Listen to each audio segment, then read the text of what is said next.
When we talk about the economy, the formal and informal rules that govern how we trade goods and services, do you ever feel like the conversation has to be bigger than just talking about capitalism and socialism? Like, humans must be more creative than to just only be able to imagine two options, right? Like, do you ever wonder if we might be able to create an economic system that actually benefits both humans and the environment? Or what that economy would even look like? Well, a designer might start with one important question before offering possible solutions, which is, how do you want to live? Welcome to This Plus That, a show about connecting the seemingly unconnectable and why it matters. My name is Brandy, I'm your host, and I've spent most of my career as a designer of graphics, of brands, of spaces aimed at creating collaboration. And how do you want to live is for sure a design question. Because whether you realize it or not, everything around you has been designed, which means that everything around you answers the question, how do you want to live in some way? Everything from your morning routine, to your car, to the way we vote or are kept from voting, the structure of the latest article you read online this morning, all of it has been designed to influence your behavior in some way. And you have the ability to say whether or not it's been for the better or for worse. And the economy is no different. It has been designed to result in certain ways that we live. Often, as you're likely aware, to the benefit of some, but rarely for the benefit of all. So how is it designed? What about it is working? Who's it working for? Who's it not working for? And how might we build a system that works for everyone? My guest today is Deacon Rodda, who's here to talk about it. Deacon is a permaculture theorist and designer who has been working with social change organizations in Denver for more than 2 decades. Deacon has spearheaded localization initiatives, permaculture research, education nonprofits, and social benefit business ventures. Currently, Deacon is focused on establishing a truly egalitarian heirloom currency and contributing to publications on social and ecological well-being. In this conversation, on the intersections of economics plus design, you'll hear us talk about imagining economic options beyond capitalism and socialism, like I mentioned, whether advancements that make society safer have actually made them better, how we create money in society and whether money is quote unquote neutral, what Deacon feels isn't working in our economy right now, how economics and climate are as entwined as tree roots and mycelia, and whether we'll change the economy fast enough to survive climate collapse, the immorality of compounding interest, the role of design questions in creating new economic systems, and what 2 values Deacon believes are foundational to building the economy he wants to see. Just one thing before I get you into this conversation. I actually recorded this with Deacon like almost a year ago in July 2021, which is kind of forever ago in pandemic years, really. But he was one of the first conversations I had. He was definitely the first one I had in person. And so I was still getting really used to what it was to record interviews with people. And I had a whole lot of tech issues that resulted in both some like quality issues that have required my tech team, my audio team to be working on them. And, just now getting them to me to, I think we lost like the first 20 to 30 minutes of the conversation in general. We just had something completely malfunction in my program and it cut it off. So this conversation does not start with a quote like most of my interviews, but we are going to hop straight into the conversation with Deacon here in a second about the intersections of economics plus design. And I think you're really going to enjoy it because even though portions of this got cut off, we talked for an entirety of like 3 hours. So there's still actually a remaining hour and a half left after what we lost to tech issues and what I cut out that was sort of tangential to the actual topic of this conversation, which I might release at some point in some sort of like extra bonus material. So there's a lot here for you. He is truly a wealth of information, which really is the perfect analogy for this conversation on economics, of course. So enjoy this conversation with Deacon on the intersections of economics plus design.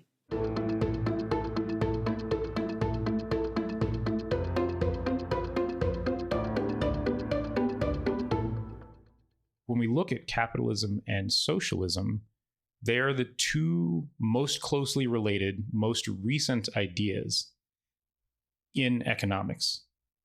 They are the most similar 2 ideas of all economic frameworks. And it would be like if we treated design as though you get modernism or postmodernism. That's it. That's what design is. And it's like, wait, sorry, what? Like, like the design is much bigger than that. But in economic, like, that would sound ridiculous to designer.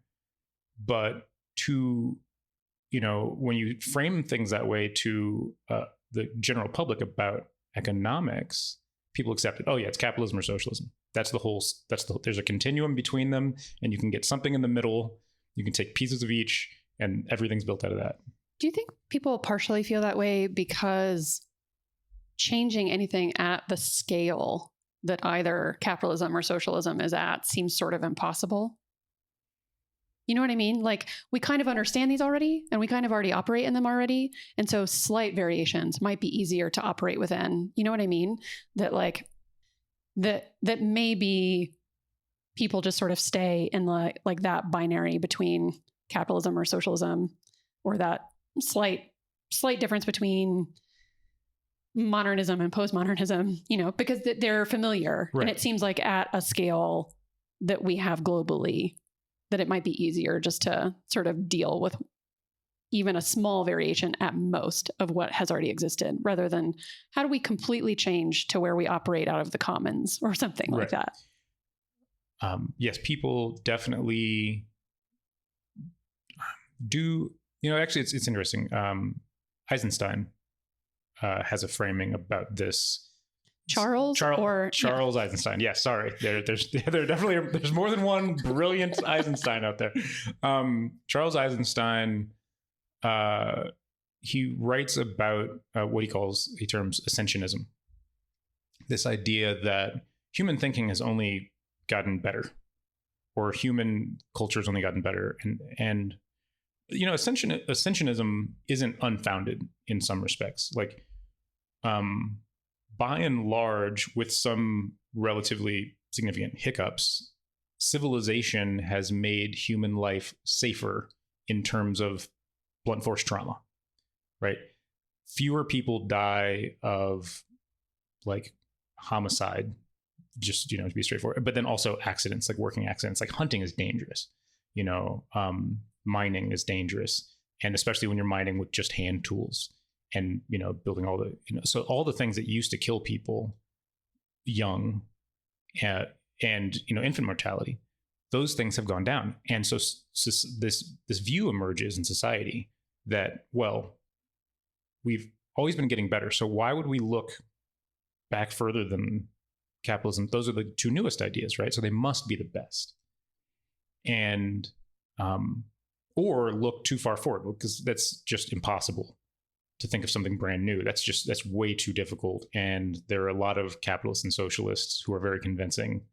And so why would we try to be more inventive than that, or look farther back than that? And as it turns out, not every advancement that has made civilization safer has made it better. And certainly not better for everyone. There's a small group of people who benefits much, much more from the safety that has come from the ways civilization society is designed and has been changed, much, much more than everyone else, especially when it comes to existential benefit, right?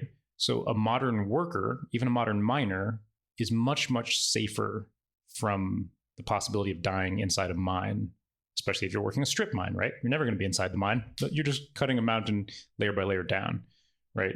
There are so many ways in which, even the poorest of the poor have better material conditions, but do they have a better existential relationship to their world and their society? Well, poor people work much, much more now than they've worked at any time in history, and for less equity in society as a whole, and for less reflection of themselves in society as a whole. And so we have these trade-offs that we've made that maybe indicate that this idea of ascensionist, always improving society should be questioned, at least questioned, because in some metrics, or according to some values, maybe it works out, but not according to all. Sure. Okay, to go back a little bit, I saw you describe somewhere, I think probably on your Instagram feed, that what you do is design relevant and productive economic systems. So can you say more about really just what it is that you do in the world and what you're interested in? Absolutely. Yeah, that's probably a good way to ground some of this. I'll talk about a project that I'm working on right now. So the Favor Solutions Network is a thing that I wrote a manifesto for like probably 14 to 16 months ago, I think, because I know that the domain just renewed within the last month or so. So it was like, that's how I track like the projects when like they have an anniversary.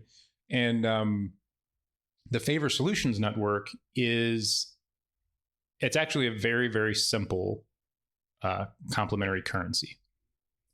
And the complementary currency, I can describe it in a sentence or so. It's a ledger. And everyone who is on the ledger has a balance, and you can spend or you can be spent with, receive money. Everybody comes in at zero and you can go negative, which means you can spend money as soon as you come in. That's it. That's actually more or less the entirety of the economic rule set of the Favor Solutions Network. And on top of that, there's a governance model for how, because it does need some simple rules. And so there's a governance model for how those rules are decided and changed. There are rules about how we prevent redundant accounts, or what happens in the event of bankruptcy, or things like that. And so there's a governance model, and most of the design of the Favor Solutions Network is in that governance model because the economics is so simple. So that's an example of there's no capitalism there. There's no leveraging of economic advantage. There's no usury inherent within the system. It's not socialism. There's no redistribution. And so here we have this very simple, elegant example of a system that any person or group of people can use to empower themselves and gain sovereignty and reclaim a major portion of their life and their collective lives and how they relate to each other, that has no tether at all to the dominant systems of economic thinking. Why would something like that be necessary? Or why is it appealing? Why is it important? Why would people want it? Yeah, for sure. So one of the, I feel like I'm actually trying these days to be less antagonistic towards big ideas, but there's a lie that is purported by essentially the school of market economics, which is that money is neutral. There are very few types of money that are neutral. Favor actually is much more neutral than other kinds of money, but you can't design a purely neutral monetary issuance mechanic. What do you mean by that, neutral? Yeah, so neutral. So when market economists say that money is neutral, what they mean is that money is a credit that floats around in the economy, and it doesn't influence behavior. It doesn't favor any one person over the other. It's just a unit of account. Well, it turns out that however you issue a unit of account determines how it influences behavior. So just for instance, the US dollar, and this is probably the most important one, and also because the rest of the central banks followed suit when the US dollar changed its issuance mechanic in 1971. So all the central bank currencies are basically the same at this point. The US dollar is issued against interest-bearing debt. So for every dollar that's created, some debt is put on an account somewhere. So the only way that US dollars get into the economy is if someone takes out a mortgage or a student loan or swipes a credit card or takes out an auto loan. All of those things, if they're from a lending institution that is directly tethered to or is a commercial bank, that's brand new money. So even if you go to a car dealership, those car dealerships usually are agents of a commercial bank. So when you get that auto loan from them, you're actually getting it from Wells Fargo. There's the auto loan, the car dealership is authorized to lend and create new money.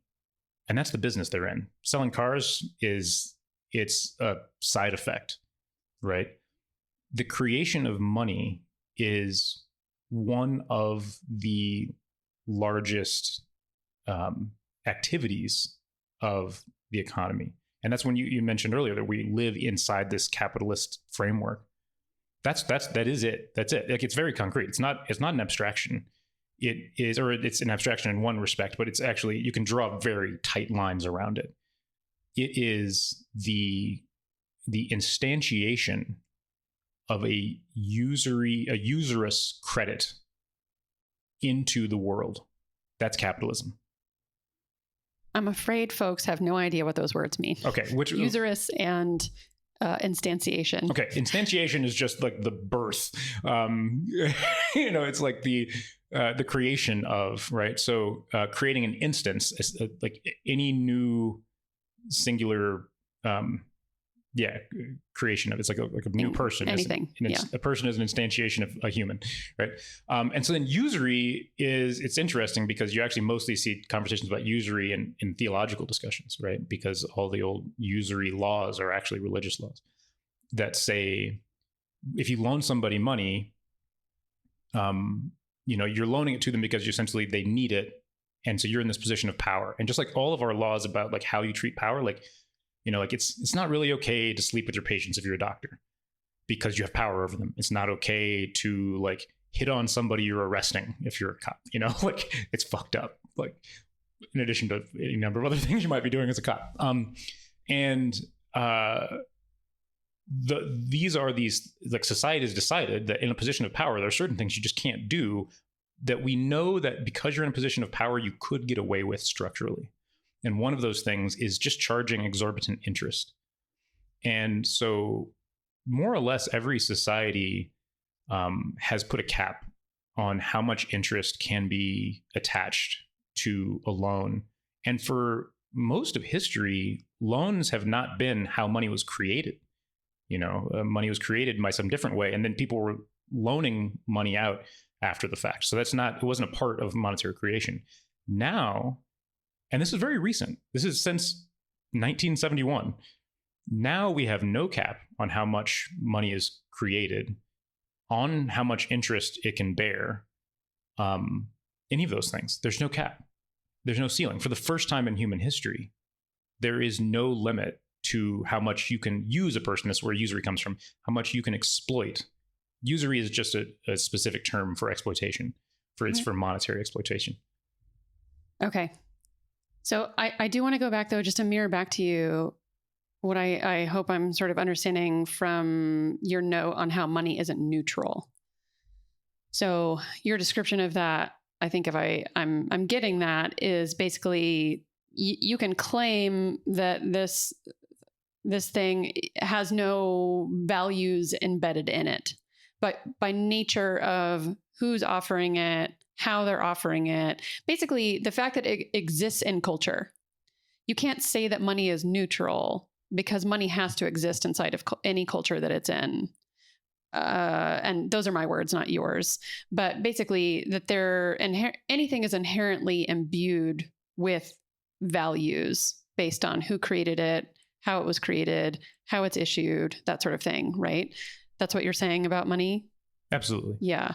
So I think that makes so much sense based on the next place I was going to go is to ask you in the like the most childish terms, like like if you were describing something to a small human, what actually economics is and what design is, because I think there's a tie there in terms of especially design, and that you can't design anything without values. Basically, design isn't neutral, right? So first, let's go with just the very basic definitions of what's economics, because I think when people hear that, the common everyday person is sort of like money something, but what does that really mean? For sure. And also, I think it's worth just describing design, because I think that can be a million different things, and I also think that it's so because of that, it seems like this. Just completely ephemeral, what is like, it's hard to attach some real meaning to that. So I'd love to have you give us some substance on those two things, but in baby terms. Yeah, I'm going to try to stick to the baby terms. So I think actually defining economics is very fun because the etymology, which is not a baby term, but it's an important term, which is etymology is the source of a word. It's what a word is made of. The origin of a word. Yeah, sort of like the root piece of the word and the modifiers. Yeah. So the etymology of economics is the rules of the house, right? So it's house rules, just like you go into a bar and, they say like, oh, you're shooting pool here. You got to have 1 foot on the ground. You can't, none of those weird, rules of the house. That's it. And actually an economist that I don't reference too often, Robert Reich, because he doesn't talk about economics very much, but anyway, he's like he's a fairly popular guy these days, kind of a neoliberal. He wrote, I'm trying to remember which book it was in. I don't remember right now. A great breakdown of what economics is that I actually adore, which is basically people will transact, like everybody's going to transact. Like you take a bunch of kids on a playground and some of them have pogs and some of them have gum and one of them has a Twinkie in their lunchbox. They're going to start trading, they're going to exchange with each other. The rules of the house are actually what creates the shape of the economy. It's the constraints. Economics is the set of constraints that we put on how we relate to each other in terms of resources, right? And that's all it is. The reason that I think that the convergence of design and economics is so critical is that there was this like hunger on the part of economists at some point, like the neoclassical economists, I think were the beginning of it, like maybe a little bit before Keynes, to be thought of as scientists. And so they start venturing these frameworks that are scientific, that are very mathematical. And they want their ideas about how economics works to be seen as like a peer to physics, right? And I actually think that physics should be going the other direction as well. Like we need to recognize that our models are not the thing itself. The map is not the territory. And a lot of folks, even people like doing physics and researching physics, have forgotten. The best physicists you talk to have not forgotten this. But like there are people who are researching physics and chemistry and all of those things that have forgotten that physics itself is a model and not the nature of reality. And economics is even beyond that, because economics, like Keynesian economics, is a way of exerting human intentions onto the thing that the model is of, right? But people treat Keynesian economics like it is like like this is what reality is like. And what's Keynesian economics? So Keynes is the guy who came up with this notion that the way the economy works is that the government has levers and pushes and pulls on like essentially the forces in the economy. And the government has always done this, but if the government does this with intentionality, then the economy can be actually completely controlled and optimized. And there's a lot of math in Keynesian economics. He's probably the first big economist whose like work is like mostly math. So we get this thing where as soon as you start to treat economics like it's a peer to physics, at the same time that physicists are treating physics like they are the nature of reality instead of a model of reality, then we get this really dangerous progression where like all of a sudden, like we have economic policy or economic ideas that are treated as though they're like, it's like what gravity is instead of something that we made up. Right. And I'll throw out an example. So for instance, we have an income tax. And if you talk to most economists about income tax, that there is an income tax is not ever a question. It's how much should it be? and how should it be graduated and all these different things. And if you throw out the idea like, well, maybe we don't need income tax, they treat it like you said, like, well, maybe we don't need gravity. It's like, and that's like anathema. Obviously, like, we can't just get rid of gravity. It's not an option, right? But it is an option to get rid of income tax. Right. It's completely fabricated, right? Property is the same. That's obviously, there are certain people who say we can totally throw away property. What is property and what does it mean? We get to decide, and there are, I think last time I was looking into it, there are 6 different, like completely different philosophical claims as to how to establish ownership and what property is, that have been like mapped as a really clean cosmology. And it's like, yeah, that's a lot of diversity in terms of options that we have on the table. It's a big palette, and we can choose. And as soon as we start thinking that, hey, we are the conductors of this thing, and this is where it comes into design, I think we'll have better economic outcomes instead of thinking of it as physics itself. This feels like wading into very deep territory, which I know you love, but might go on. Could go on. We could go on for hours. Mm-hmm. But what do you feel like isn't working right now with the economy? Yeah, absolutely. Obviously, so I'm working on favor, and it's in direct opposition or in direct, alternative, or it's an answer to this usurous-based economic issuance. We have the income disparity in the world. It's not a U.S. problem or even like a global North problem. The income disparity in the world is it's expanding exponentially. And it is causing a lot of problems. And I don't think we've even begun to see all the problems that are going to come out of income disparity expansion. And it's directly tied to climate change. One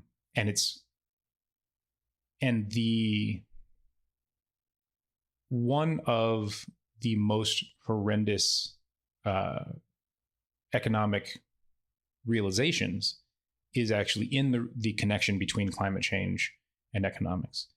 And one of the greatest essays I've read on it was actually written, and this might sound really weird, about 3,000 years ago, by an author that is known as the Master of the Hidden Storehouse. There's no name attached to this author. No, aside from that, the Master of the Hidden Storehouse. And they basically describe, like, they're in this conversation with the emperor. Hypothetically, I don't think they name China. It's a kind of a fictitious work. But they're talking to the emperor, and the Master of the Hidden Storehouse says something to the effect of, like, the emperor asks, like how do you treat or predict natural disasters?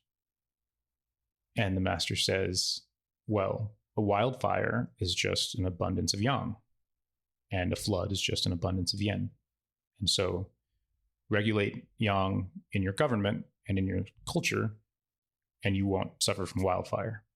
And, same with yin. And so the emperor says, like, oh, you superstitious fool, how can me changing how I relate inside my court and my effect on the culture stop a wildfire? And the master says, oh, no, you misheard me. I said you won't suffer from wildfire.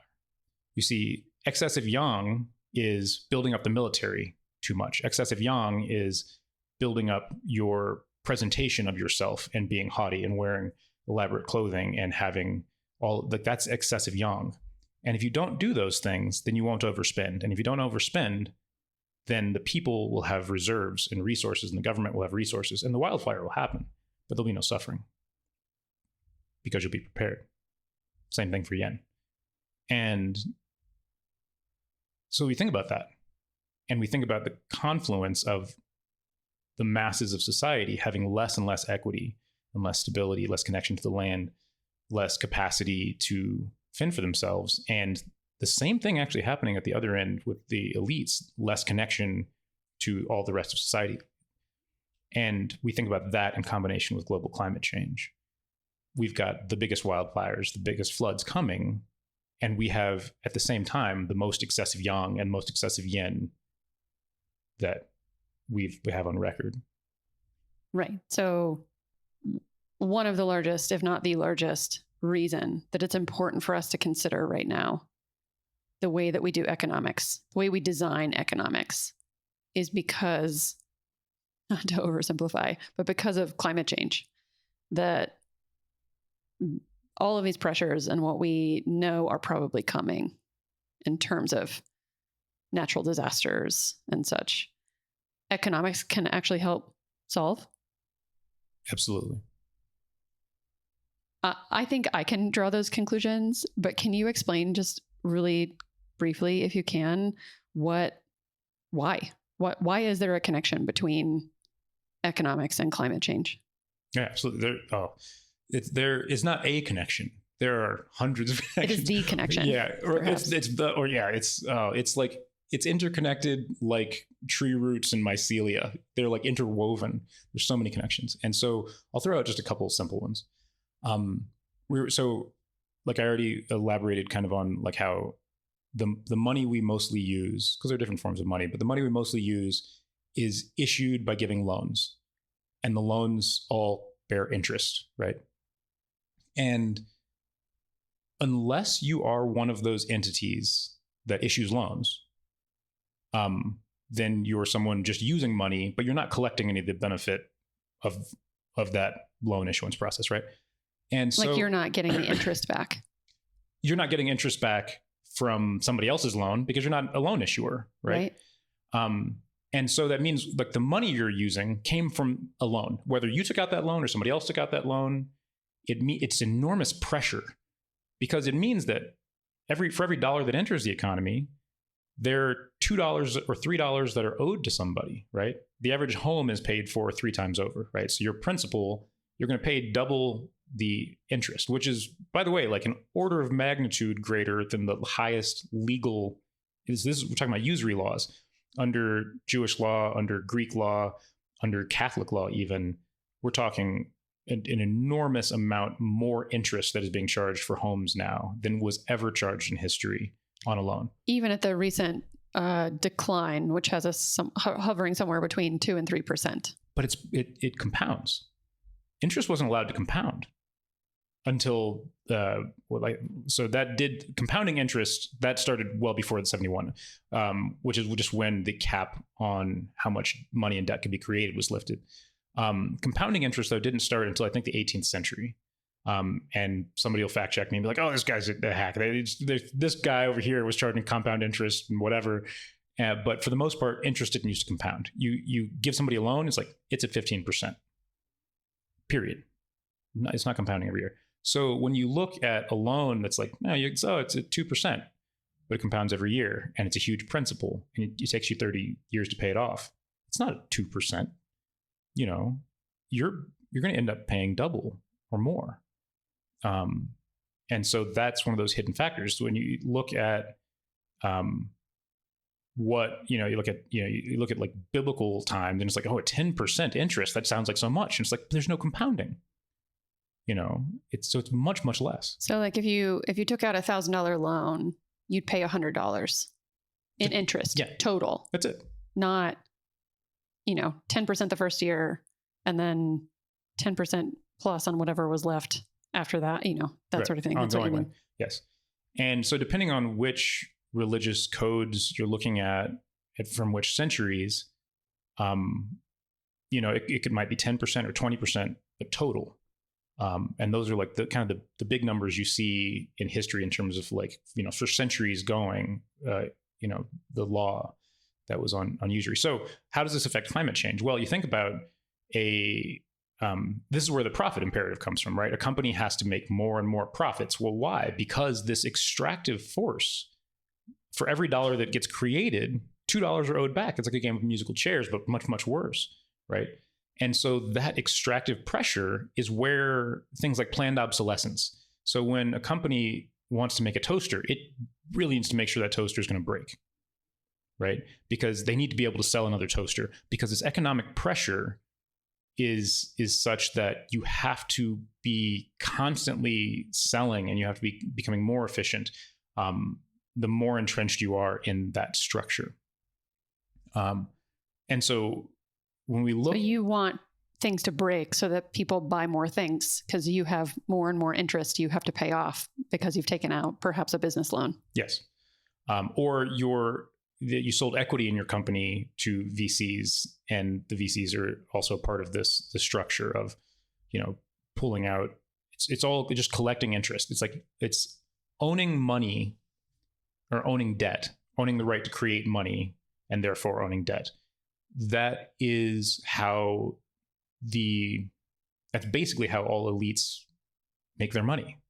That's right? how elites elite. That's how elite. That's how you elite, is you own the right to just instantiate debt, right? Like it's just like, I can just make debt out of thin air, and then people will pay me forever, right? And so this drives this necessity to create demand, this necessity to make things that break, and all sorts of things.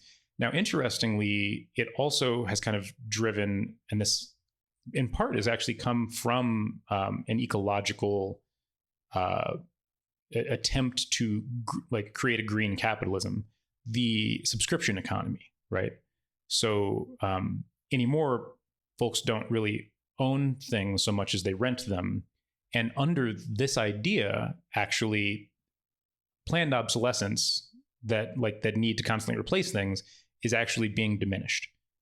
And so that's actually a result of green capitalism. And there was a bunch of work done in the late 90s to actually create, we don't think necessarily of, like software as a service is coming out of the late 90s, but that's when the economic theory that created this movement happened. And that was the beginning of green capitalism, was, hey, look, companies will have an incentive to make stable products and be more ecologically efficient if they don't sell anything. So if nobody ever owns anything, then the companies will want their products to last forever because the companies own them. And so actually, it's really funny. You don't think about it, like the Xfinity router you have that you have to give back to them or they hound you forever. That's actually a part of like the green capitalist revolution. Yeah. And can you explain what green capitalism is? Is that just using capitalism to be more sustainable? Yeah. So it's a set of ideas about essentially so there were some thinkers that were like, well, we see, because this idea that essentially like the usurious extractive mechanisms of capitalism, especially planned obsolescence, were destroying the planet, right? People saw that quite a while ago. And so some folks, basically neoliberal economists, neoliberals being folks who want to push free trade and globalization, and specifically globalized economics around the world, and even things out and kind of create a homogenous global order. That's neoliberalism. And neoliberals, they're very capitalistic by ideology, but also very concerned about climate change and futurism. And they have come up with a set of ideas to try to reform capitalism. And this essentially, the service-based economy, turning everything into a service, including manufacture itself into a service, is kind of like the spearhead of green capitalism. So basically, the pressure of interest, meaning more things must be created in order for everyone who owes debt to continue paying back more and more debt. So again, more and more things must be created. So I'm trying to draw a tie then to climate change. So meaning the more crap we create, number one, the fewer resources we have, the more damage to our natural resources and everything else used to create and manufacture those things. Yes. Am I drawing correct conclusions here? Absolutely. That is a major problem. And even with the green capitalist revolution, it's a Band-Aid. It's not getting rid of planned obsolescence. Innovation itself, the innovation required to fuel green capitalism, innovation is incredibly wasteful. And that's the thing that folks, every now, if you ever see a business that says like, we stand for innovation and efficiency, you just slap them, right? Those two things are dichotomous opposites. There are very few actual dichotomies in this world. There are a lot of more false dichotomies than that. Innovation and efficiency are perfect opposites. And green capitalism requires constant innovation, which requires enormous churn. So if you look at companies owned by neoliberals, they have very short life expectancies. How long did WeWork last? Like, they're gone now, right? I think I saw something about they declared bankruptcy. I'm actually not sure. Yeah. I do know that they declared bankruptcy. Yeah. I don't know if they might not be gone. But even if they're not too big to fail. Right, exactly. The too big to fail thing. But that doesn't usually apply to tech startups. It's really just banks. And GM for some reason. But the churn of these organizations, these companies, the amount of investment that goes into them, even if they're making the greenest, most efficient product in the world, what's the carbon footprint on setting up the manufacturing for this experimental product that disappears? Bird scooters, or which I think was just the lead of all the scooter companies. The majority of the scooters that were created in the first wave of that city takeover thing, because they saw that cities weren't going to make agreements with them until they were basically forced to. So those scooters were thrown away and just filled landfills. I'm sure someone has photos of that somewhere that are really depressing. Yeah, that's innovation. It's incredibly wasteful. Now, they're saying, oh, but we're creating this green form of transportation. It's like, but they're all sitting in landfills because of how you did it. And the story repeats over and over again. And that's green capitalism. Right. So to bring it back, I think, to economics plus design, right? It's that the way that we've designed the system is creating excess and resource drain and growing gaps between rich and poor and those sorts of things, correct? Yes. So not just climate change, but poverty, all of that. So by nature of knowing that the way we've designed the current system is creating those things, I would hope then that there is a way to design the system such that that can be reversed, that we don't have to operate like that. Yes. And they're not just a way, there are many ways. And there are some really fantastic thinkers out there right now that are working on that.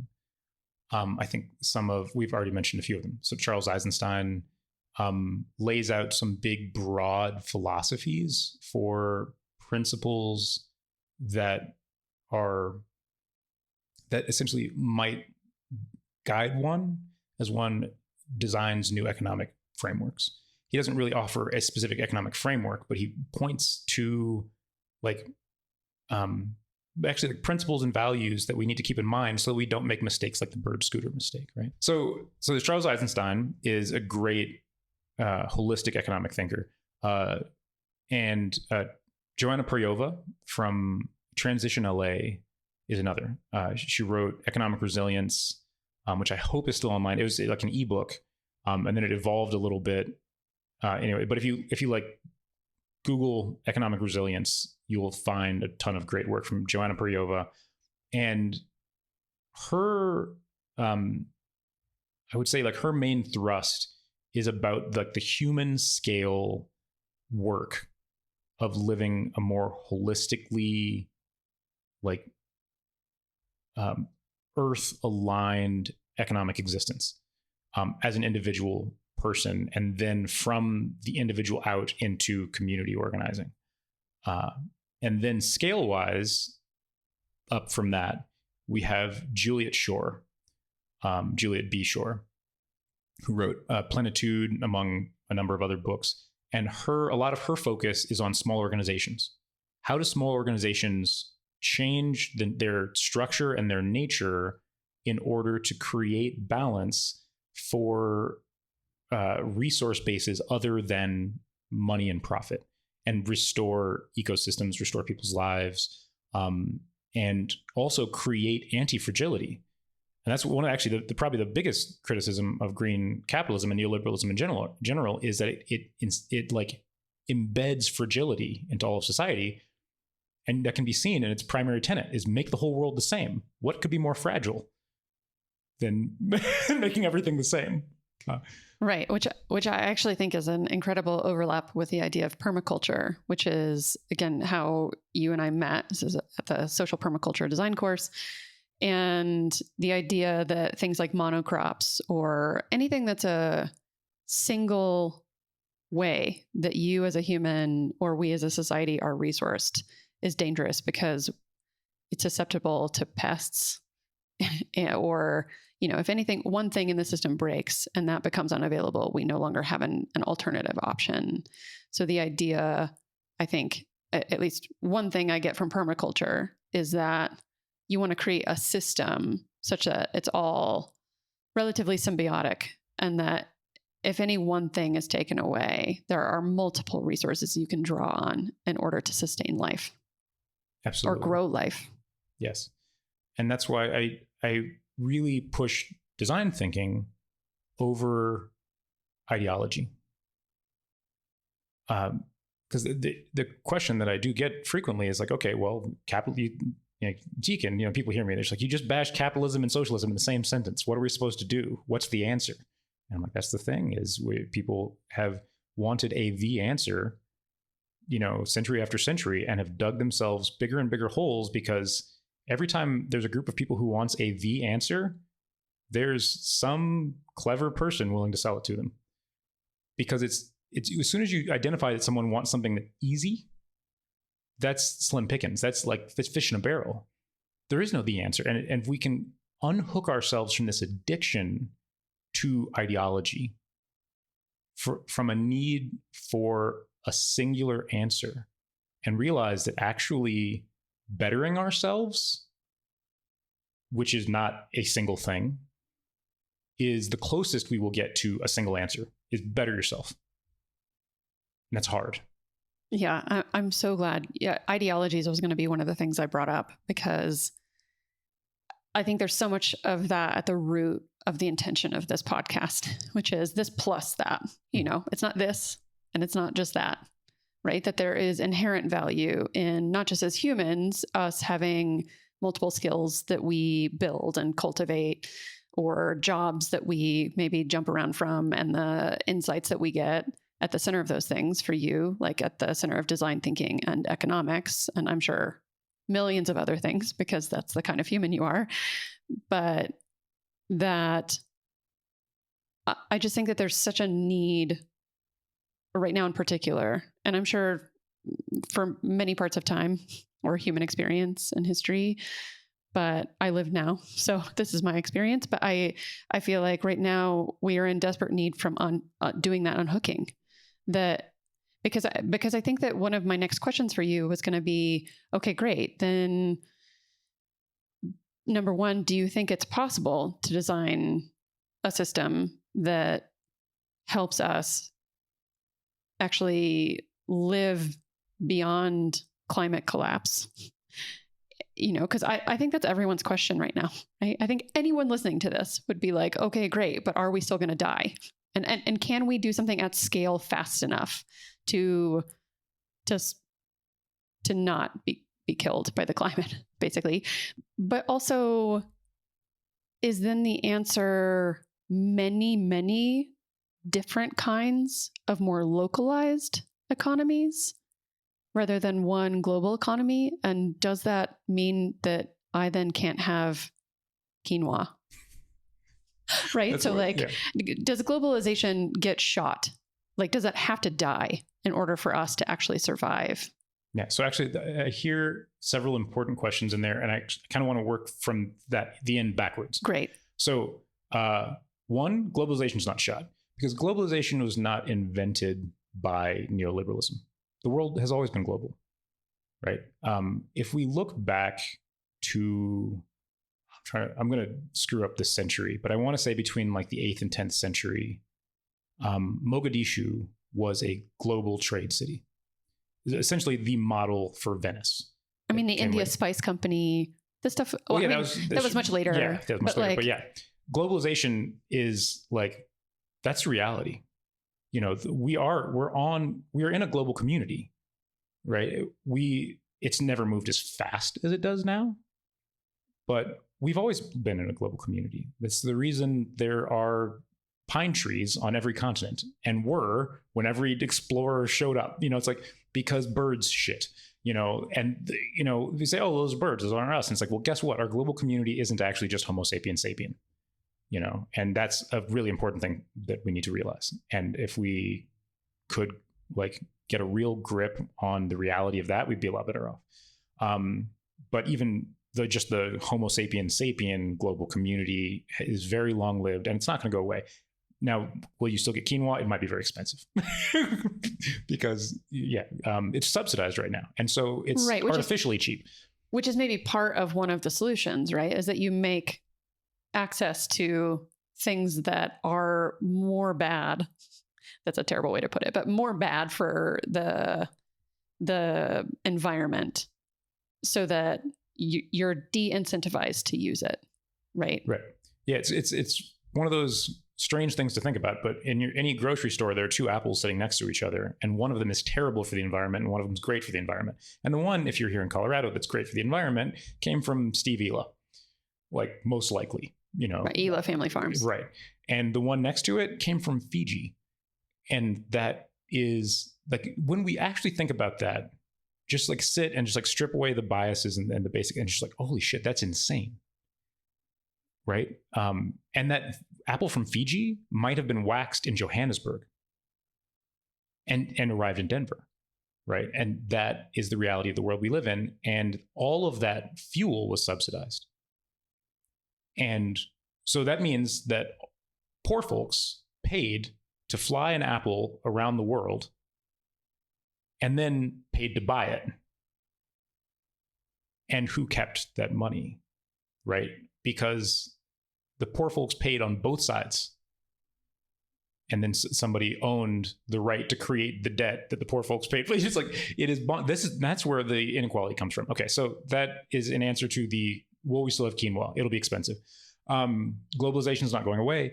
But under that, there was this question of like, are we going to live through climate change, right? And the answer is no. Nobody gets out of life alive, right? Like, we're all going to die. And that is another one of like these base realizations. Talking about like better yourself, like bettering ourselves begins with accepting the things that we already know, but we constantly act in violation of. Okay, but here's a real life retort that came from my last week, which was I drove into the mountains with my dad and his wife, and we were going to scatter the ashes of my grandparents, his parents. And in the car ride up there, we started talking about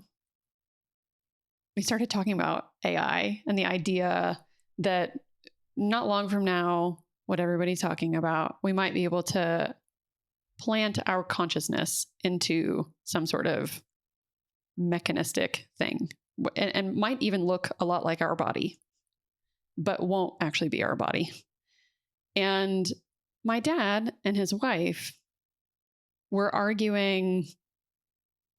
And you know, I'm going to preface this by saying I'm not totally sure I know where I sit yet, but I think I hear what you just said in terms of like, we're going to die. Death is a part of the system. Nothing else is true except for death and taxes or whatever, right? So death is going to happen. And my response is going, thank you, Wendell Berry, because Wendell Berry, the author, the poet, the farmer, I read Wendell Berry, and it was the first time that I felt like I integrated the reality that death is part of the cycle, and humans are not outside of that cycle as much as we like to imagine that we are. And so not only might I die or you die at an individual level, but the idea that collectively as a species, we might die. It was the first time I went, and that might be okay. That might be part of the grander whatever is going on here. You know what I mean? And so I'm in this car ride with my dad and his wife, and they're talking about basically eternal sentience, consciousness living on forever. And my response to that is, I don't really want that. I think that death by nature gives us a lot of beauty, and, like, you can get into a lot of like esoteric existential conversation around that. But I think what I'm trying to get at is a question that's like, you say that we're going to die and that's going to happen. But I think some people right now are going, well, we don't have to, and we're going to find a way not to. Yeah. And I have a very simple, direct response to that. It changes nothing. We're still going to die. So there's a series that came out recently, Altered Carbon, right? On Netflix. Yeah. And I'm not recommending it necessarily. It's there's a lot of gratuitous violence and just it's another trauma porn piece, right? It's about here's where we're headed. There's great commentary, but it's rough. And it's one of those worlds, right, where you can upload yourself, you can back yourself up and whatever. And here's the thing: is like, you're backing yourself up into one. I think it's not necessarily the case that we'll ever get there in any meaningful way. Right. So that is a huge assumption in itself. And I kind of doubt it, but I'll grant it. I'm fine with granting it. You're still sitting in hardware. You can't run software without hardware. And every piece of hardware is going to die. The end. It's, at some point, every server farm, every whatever, they're all going to die. Like, and if you extend your life to another 1,000 years, then all things being relative, that's just the length of your lifetime. It doesn't change anything. Yeah, you've still died. And longer doesn't necessarily mean better. It doesn't mean anything. It doesn't mean anything. And that's so interesting, because that argument hadn't occurred to me. But the idea that if everyone could live on forever as, software running and inside of a hardware, whether it looks like a body or if it's just a box in a massive server farm, that there still have to be people to care for those servers, right? Or whatever, or robots or whatever hardware exists to be carrying that software. And the software probably is going to break down too. Yeah. Because we know we work enough with tech now. That, the software on a printer is 90% of the problem. But so there will never be enough people alive to take care of a server farm that's basically just a never ending graveyard that will just keep getting larger. And there will be fewer and fewer people in ratio alive to take care of that. And if you think about the time scale of forever for a moment, right? Every century that goes by, the likelihood that something happens, like how many times you're rolling that die that Yellowstone doesn't erupt, that, sunspots don't just fry the whole thing, that a wildfire doesn't set the server farm on, torch it. And let's just say we run the server farm on a sharded database, and we put a bunch of servers on asteroids and other planets. And so we've got like super redundant backups. Guess what? The sun's going to supernova. Oh, okay. We got out of the solar system. Well, guess what? Like, the Milky Way is going to implode.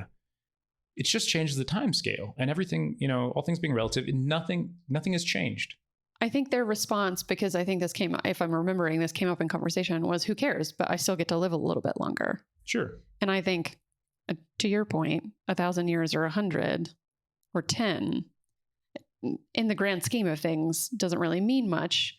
That's my response. And then they go, well, it does to me, because then I get to see my great grandchildren get married, Right. And that's totally fine. But it is at that point the equivalent of, maybe I can get another pair of shoes tomorrow. Totally. There's no difference in kind.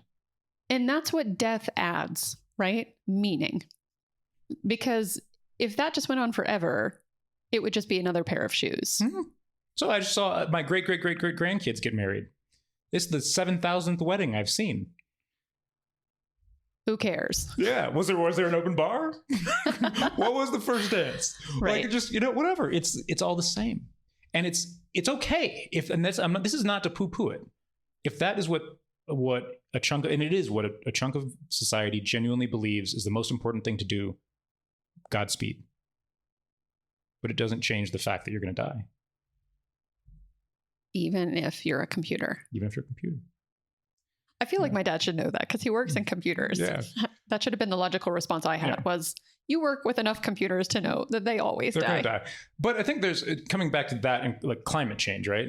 There's this other simple thing. Because of the nature of the planet and where humans are at with climate change, a thing that we know, we've seen the beginnings of climate collapse. So we're already in it. And when we look at what is predicted for how climate collapse plays out, it is major catastrophic events and slow burn events. Those are basically the only two things that can happen, right? It's an earthquake here, a flood there. And we're basically already in the slow burn. Right. We're in the slow burn, but we also are seeing like Hurricane Sandy. That was really big for the East Coast. That was not normal. Yeah, it was not a normal thing. So we have these little isolated catastrophes and we have these slow burns. And the thing is, we're humans. And even more than humans, we're hominids, like the superfamily of human. And hominids have lived through, I think, 3 global extinction events, that we didn't even have any hand in. And the biggest threat to climate change right now, I know some people might not like hearing this, isn't even human made. It's Yellowstone erupting. That's our biggest existential threat, like in terms of survival. Right. It will happen, and when it does, it will be globally catastrophic. It'll be globally, and it'll be worse than Fukushima. It'll be worse than Hurricane Sandy combined. It'll be awful, right? This is not to naysay any efforts to reduce human impact economically or climatically, or in terms of all of these different factors. But humans are probably going to live through that, even at the worst case. Some, at least. Yeah, exactly. Like humanity, the human meme. We, as a species, have interbred with other species before and made it work. Sadly, we then killed them all off. That was the first act of big, was it like the embracing of fragility? We were probably better off when there were 6 different species of hominid, around the world in terms of surviving things like climate change, right? Wait, okay, hold on. Sorry. Tell me more. What's that event? It was several events. I think the last one was when humans killed off and or interbred with, bred out the Neanderthals, right? Got it. But before that, there were 4 other hominids that it seems like, either died of their own causes or us, right? And so, basically, we have survived through a lot of shit. Our civilization is the thing people are worried about dying. And I would challenge everyone to question that. Whether or not it will die, or whether or not it should. Whether or not we should be worried about it. It's not about should. I mean, I honestly, I think it's like the civilization we know as we know it will die. It might die so slowly, nobody really even notices. Like the same way, etiquette changed during COVID, but it changed pretty slow. In the grand scheme of human culture, that was pretty fast. But groups splintered and separated farther away. There are social segments of society that will probably never gather in groups again of 10,000 in a stadium. There are people who just won't do that anymore. People who've changed the way they travel forever, and that was a relatively small event when we think about everything that is coming down the pipe, right? And so our civilization, little changes like people working from home more will become, making changes like that will become more common. Zoning changes will happen throughout the world to reintegrate commerce and reduce travel time. That's a big change. And so whether human civilization collapses, it's not going to collapse all of a sudden. It's too big, and there are too many intricacies and too many institutions, but it's not going to exist as it exists now 100 years from now. It can't. Okay, so I think that maybe brings us back to at least maybe the one remaining question from before, which was, is the solution, quote unquote, or solutions, plural, going to look like one global thing, more like global capitalism, or will it be lots of local iterations of what works regionally, perhaps? Yeah, I think yes. Yes to both. Yeah. Yeah. Both and. Yes, both and. Like, for instance, so the favor I'm working on is not, I wouldn't say global, but it could be, right? There's nothing about it that is explicitly local. Whereas I've worked on other currency projects that are explicitly local in their mechanical structure, and for reasons, because we need a polyculture of solutions. And I think some economic interventions should be localizing interventions, and some should be so that we can relate to people far away in a more holistic way, right? Because both things are going to happen. Now, the distance that our dependencies are spread is unsustainable. And the on the face of it, meaning of a thing being unsustainable is that at some point it's going to stop happening that way. That's what unsustainable means. So we're not going to continue to have like global food dependency, right? There are like a lot of the things we eat here come from someplace else. A lot of the things that we grow nearby go way far away. That we can't keep doing that. So we're not going to keep doing that. And so some things are going to go very local, and some things will probably stay global. I think that one thing that we've seen that I think people have enjoyed, I don't hear a lot of complaints about, is that there are cultural movements that spread globally. The first of which was hip hop, of course, in unprecedented time. And they don't spread universally, they just spread globally. So like not everybody in the world is like super into hip hop, but hip hop was the first cultural movement that like reached every major city in like 2 decades. That never happened before in all of human history,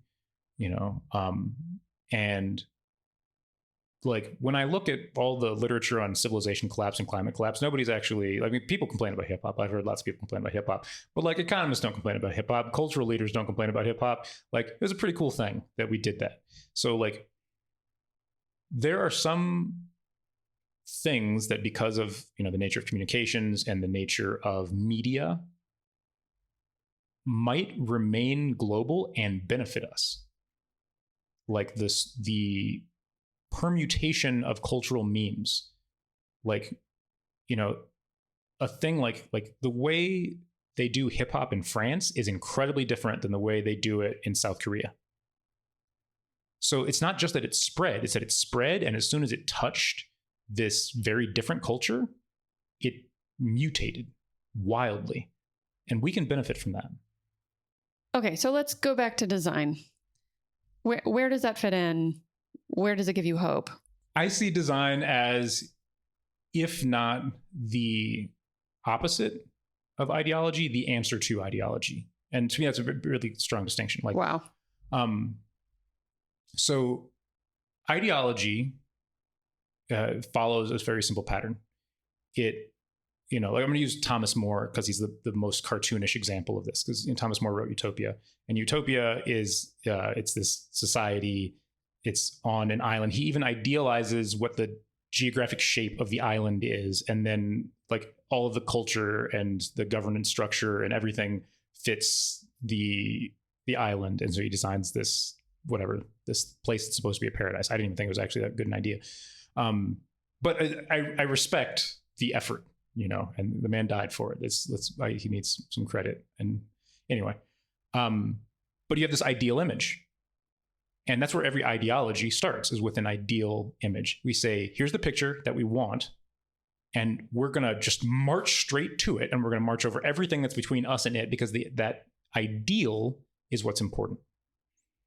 And I was just going to say, to me also, often ideologies they're so narrowly focused that anything that deviates from it at all, like you said, sort of gets run over.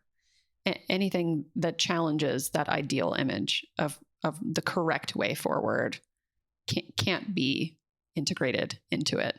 So everything alternative must die. Yes, absolutely. And I think that this is I don't necessarily consider myself explicitly a humanist existentialist, but I think that specifically like this, the school of existentialism gave us this one beautiful meme that I wish folks like more broadly spend some time with, which is that when that human history is full of people laying down their lives in service of an abstraction that is supposed to be worth more than their lives, because if they had it, they would like their lives. And I might be kind of like butchering that. Like there's, some serious existentialist out there who is just like, why did you say it that way? That's awful. And it's like, well, I'm not an existentialist, but that's what I take away from that school of philosophy. And that's what I find to be super valuable within it, is that when you look at, this like ends justifying means kind of mentality, which I'm completely opposed to. Like anytime you start making means and ends decisions, you've fallen into ideology. Like one has fallen into ideology. Like if there is ever a division between ends and means, if the two things are ever different from each other, it is most likely that ideology is occurring. And so I'm going to bring this back to design.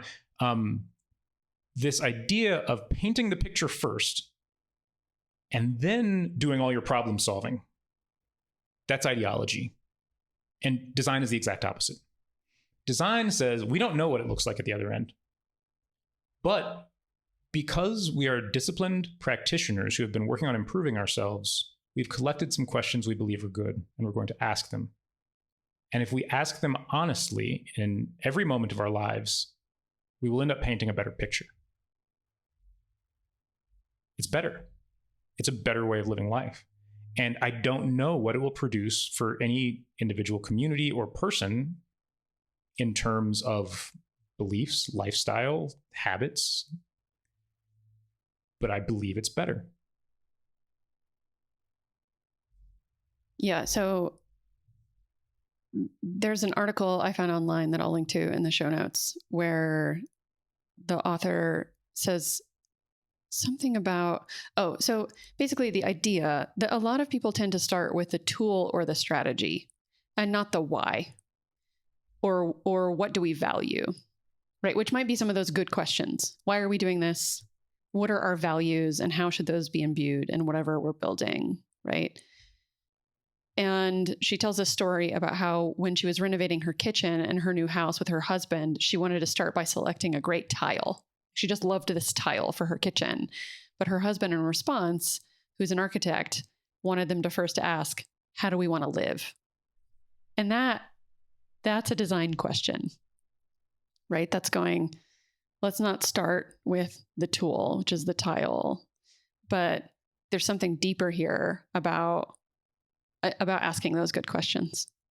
And that's what, like you said, design is used for, or good design, quote unquote. Yes.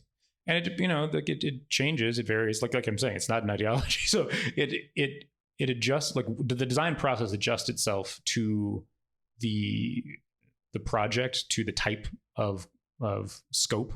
Really, it's all really about scope. And so it's the scope of website, is the scope of brochure, is the scope a civilization, is the scope of family. These are all just design scopes, and I think that actually there are a few questions that do apply to all of them. What do we value? Who is this for? Like, what do we care about? You can ask that for a business card, and it's not irrelevant. How do we want to live? How do we want to live? Even to a business card, right? Because do you want to hand out a business card? Is that who you want to be in the world? Yeah. How do you want to hand them out?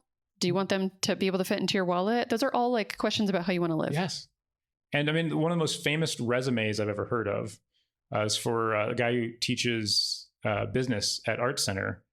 It was 1/8 of an inch taller than letter size, with a 1/8 inch red stripe across the top. And the rest of it was in material, because he knew when he graduated from, he didn't go to Art Center, he just teaches there, but he knew when he graduated that the content of his resume was the same as thousands and thousands of other people. He was a graduate. He was 22 years old. So the fact that his resume was 11 and an eighth inches tall, it was the best he could possibly do for himself. And it launched the rest of his life. Because it stuck out in a stack of papers that all look the same. Yes. And that's design. And it comes from the question is, what do I want my first impression to be on a person on the other side of the country in New York, and I'm, in California, and I'm applying to IBM, what is IBM going to think of me when I send them a sheet of paper? What do I want them to think? And I want them to think, oh, this cheeky bastard, and that's what he wanted, and that's what they thought, because he started at the beginning and he played through the rest of the design. And that might sound really, really trite, but that is the same process basically that I use to come up to to make the decisions that led to Favor, which who knows if it will take off or if people will use it. But when people have the experience of using it, their experience will be based on those initial assertions and answers to those questions, which, like you said, is like, what's wrong with the economy? And, I'm sitting here thinking about everything that's wrong, and it's in terms of hurricanes and displacement and all these different things. And I see, economically speaking, it all traces back to this one rule at the Fed, and I can make a different rule. I can make the antithetical rule in an elegant, simple system. And so people will have the experience of existing in a mycelial peer-to-peer network instead of a hierarchical network. And that difference in experience will make all the difference in the lives of anyone who relies on this tool. It's one simple rule. It's not any more complicated than an 11 and eighth inch tall resume. So then applying design to economics and climate change and looking forward, what are some good design questions that you start with? The best design question is, I believe, always, what are my values? Because I think a person needs to start by designing their life, right? And so you can spend a lot of time on that question, and you can copy and paste it into everything you design, right? Because they shouldn't change. Like, if your values are different when you're designing your life than when you're designing your living room, then there's a problem. Something's off. You have to go back to the drawing board. So what do I value and why? That's always a fantastic design question. That's introspective. And then the extrospective, I don't know if that's a word, design question that I think should be asked for everything is, who is this for? And I think if you really have those, what do I value and who is this for, down, the rest of them, just Google it. Design process for websites, or design process for whatever, but if you really get what do I value and who is this for, you can take that all the way. Yeah, I'm so with you. So my background, of course, is 15 to 20 years of branding and marketing and communications and graphic design sorts of things. And every time I go into a new company to work on a project, the very first thing I start with is values. Because agreed, I think that everything comes down to values. And I think also the key is, what are the real values?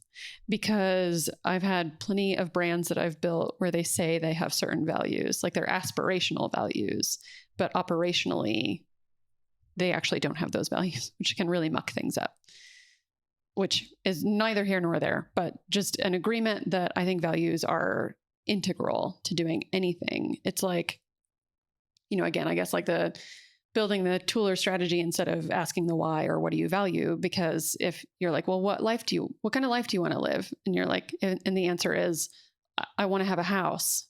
You go, well, that's a tool or a strategy. That's not what kind of life do you want to live and why do you want to live it that way? Because if you want freedom, maybe a house isn't the right thing. Maybe it is. Maybe it gives you financial freedom, but is financial freedom your value, or is mobility?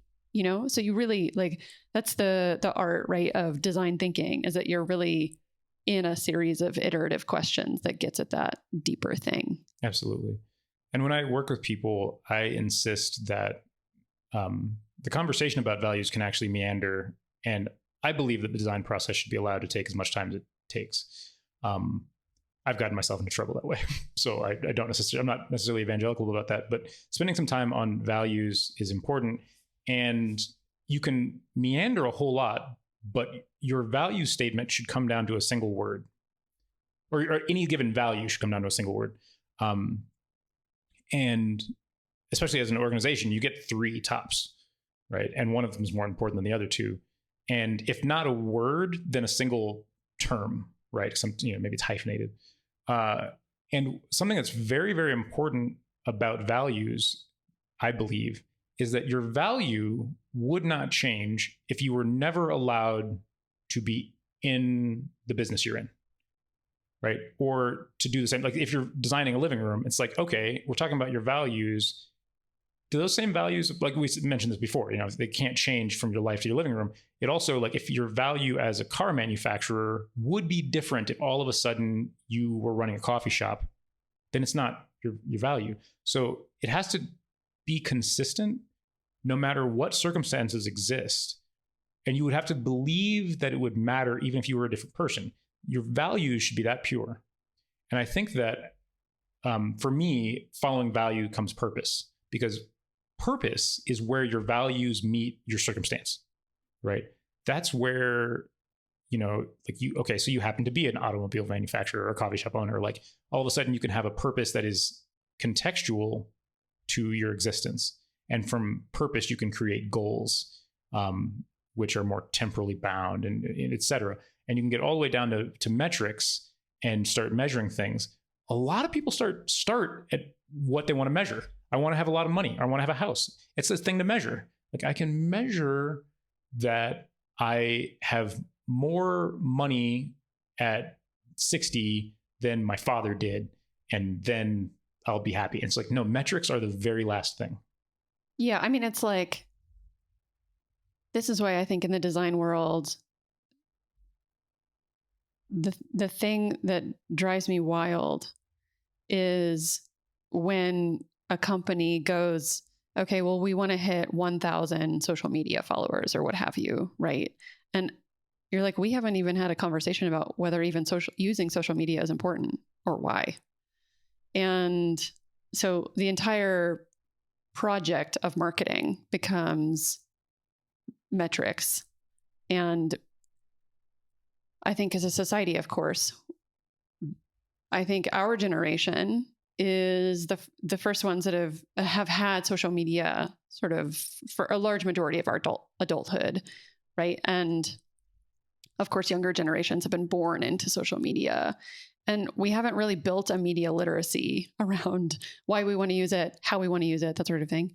But yeah, that drives me wild about that. But I think what I would want to know, I guess, from you is, so if a single word should be the pure value, what do you feel like if we're designing a new economy or economies, a polyculture set of economies, what do you feel like the guiding value under the kind of economy and world you want to see? Mm-hmm. So I'm not saying that we should do or that globally what will be created, because no one can guess that, but what would be the underlying value to you of the economy that you would want to see created? Right. So I said you get up to 3, but one of them has to be more important than the other 2, right? So you're going to give me 5. So I'm going to give you 2, actually. Ooh. Up to 3 should be allowed, but I got 2. Gratitude and consent. Tell me more. And gratitude is more important than consent, which is, that's a rough thing to say, but I believe that it is true. I without you explaining it before you explaining it, I could assume that gratitude to me breeds consent.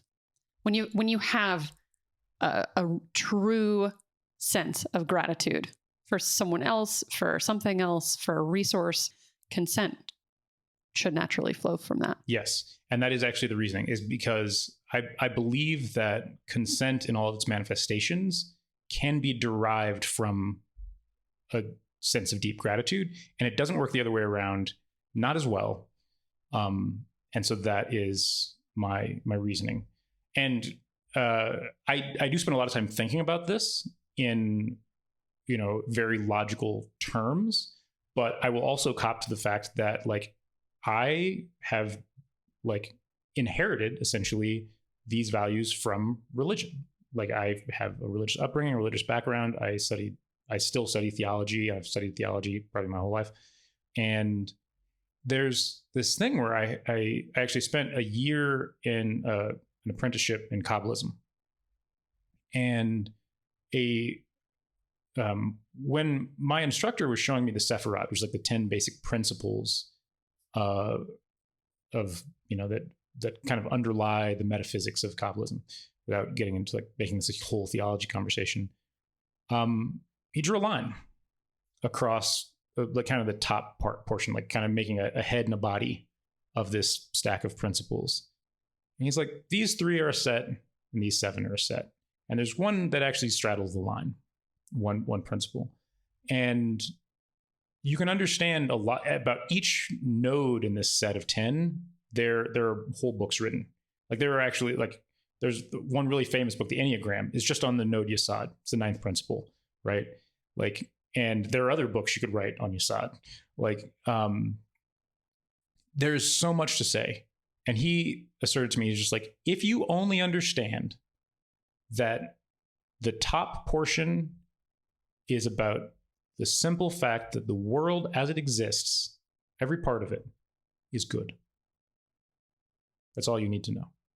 Everything else is like useful for designing systems, for diagnosing things, but it all just comes back to the world is good.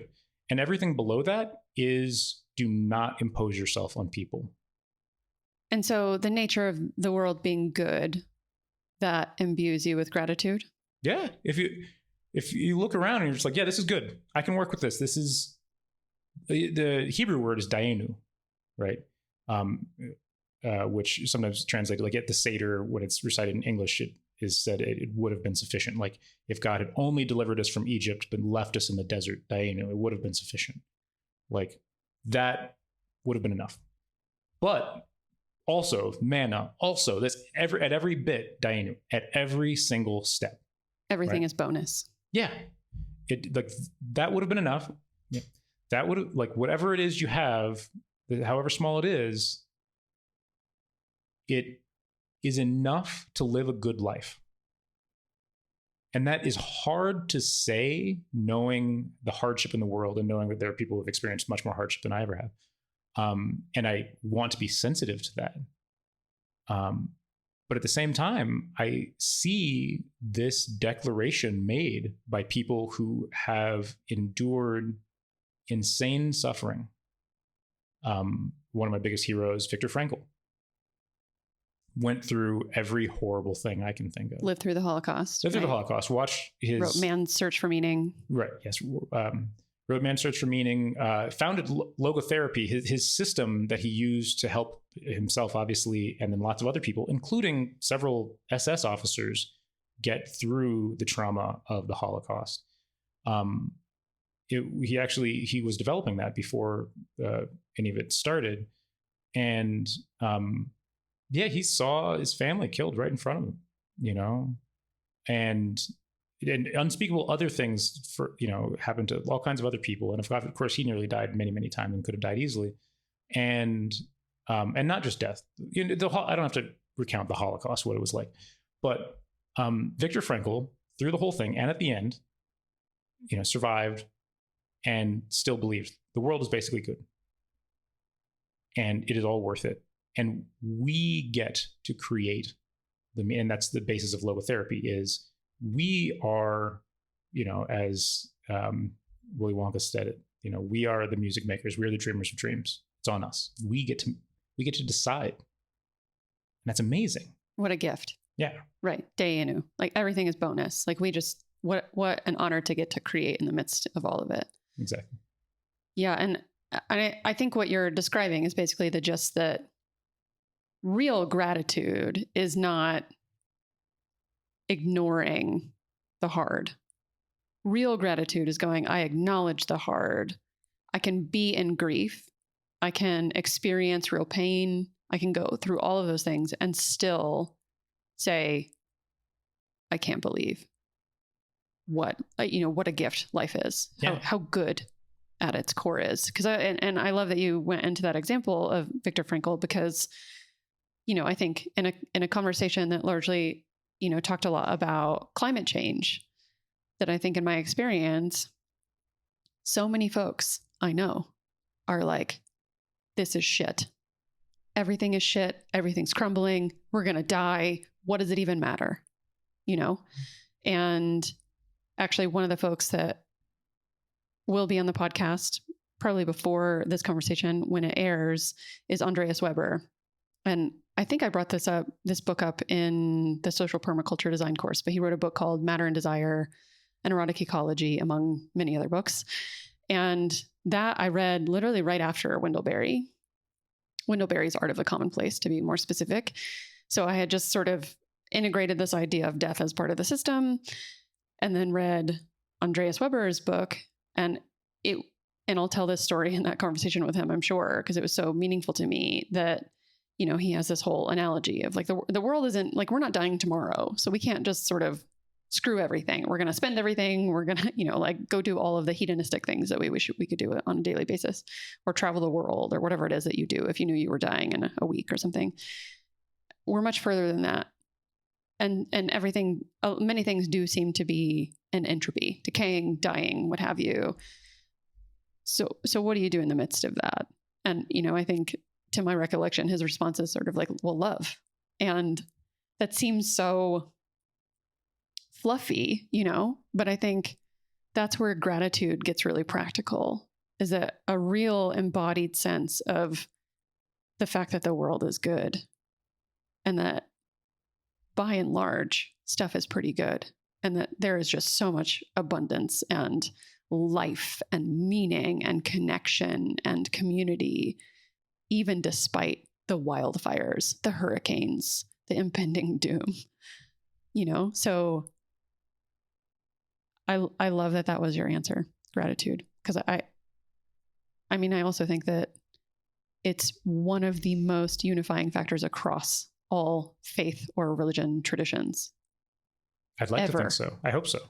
So after all this, because design and economics can be very broad, and I knew inviting you in for a conversation, because you're not only intelligent, and because you make thousands of connections between everything else, but you are a beautiful intellectual thinker.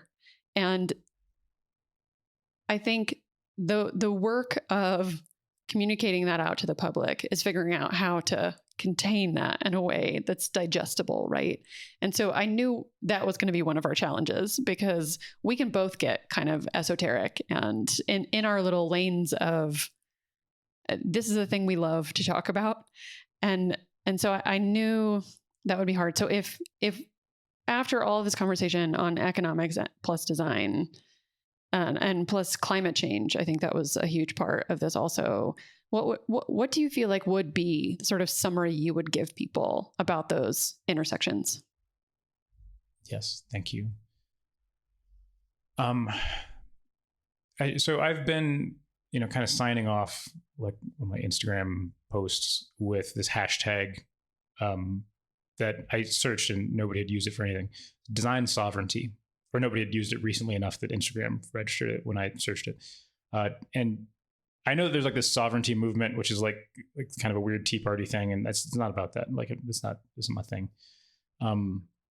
But if there's a message that I had for folks, it would be to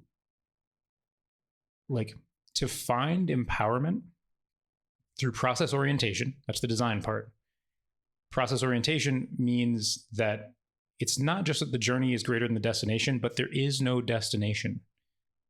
You get someplace and you find that getting to that place was just a part of your journey to something else.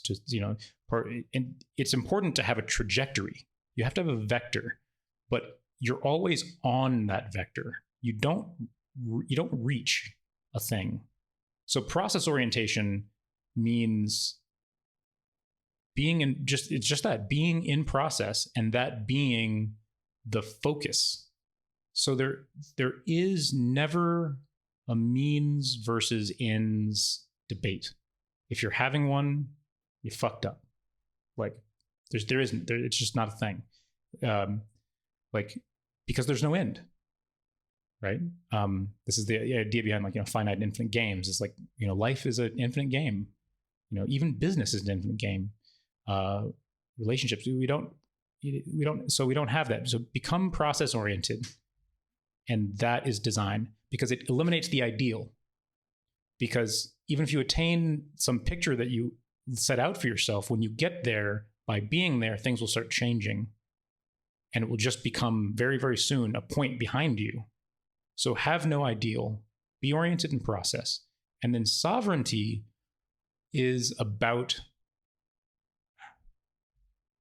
developing the self, and then moving outward. In permaculture, we didn't talk about permaculture very much, but in permaculture, there's this idea of the zone system.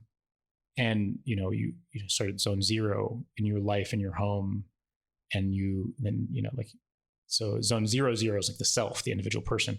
And then you have the people you live with, and you have your garden space, like your herb garden right outside your window.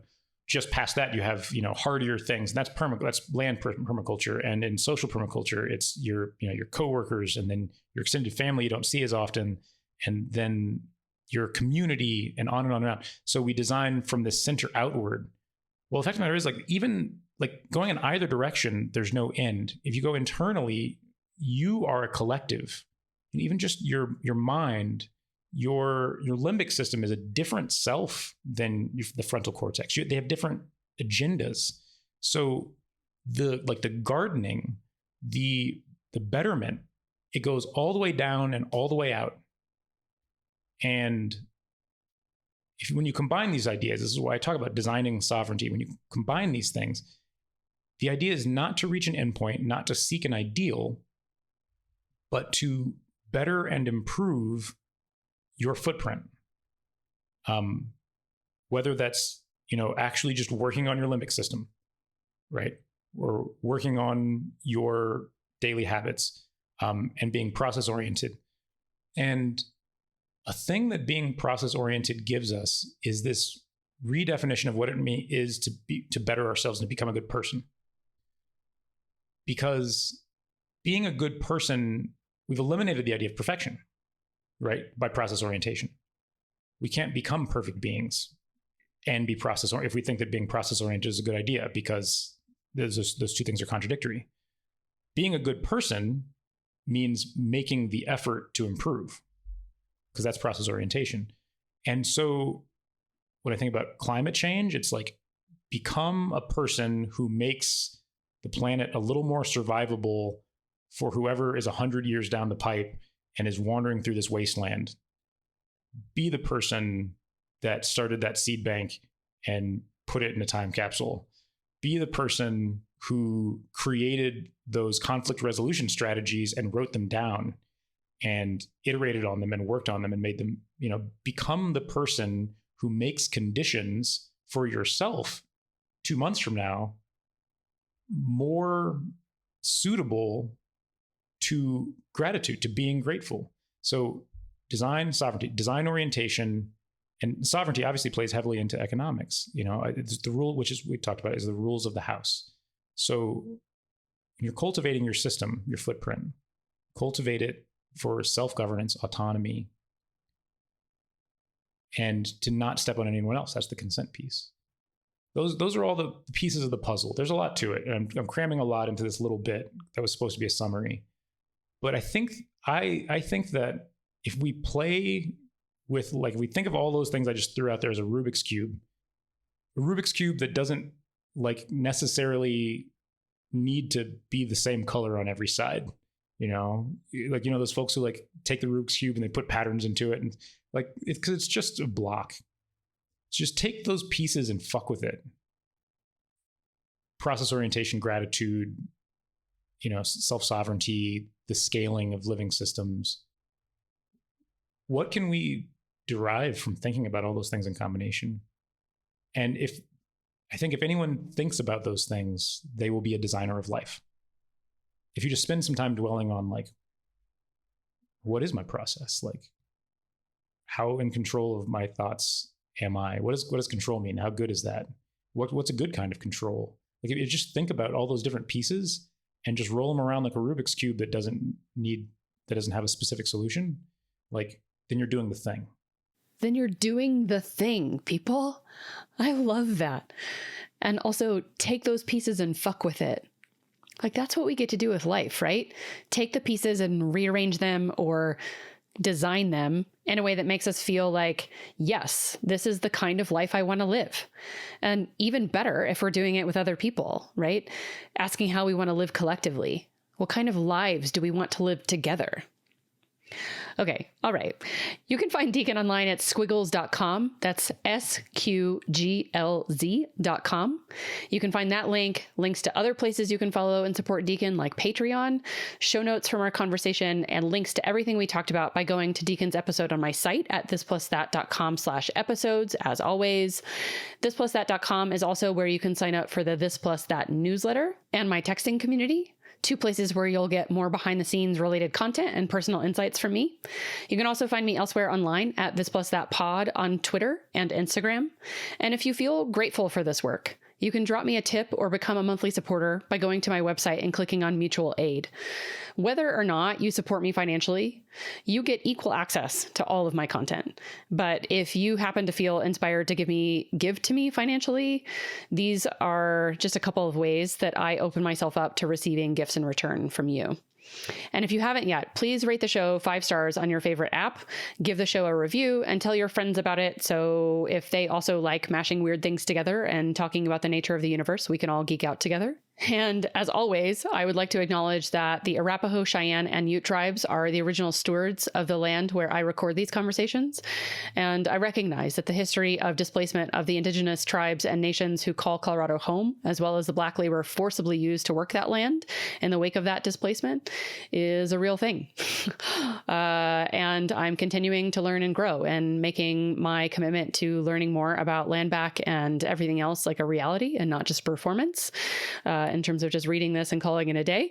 One of the things I did recently was I found out that Kim Tallbear, which is one of my favorite indigenous writers and thinkers on the internet, actually has turned her blog, which used to be called The Critical Polyamorist, into a Substack called Unsettled.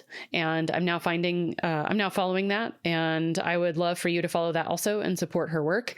I think she's incredible. She is definitely someone who has helped me learn some better dialogue around monogamy and polyamory and how I want to be in a relationship, not just in my romantic partnerships, but also with everything around me, from the land to my work, to you, to my animals, and, you know, the animals who live alongside me and all the things. So I would love for you to follow her work.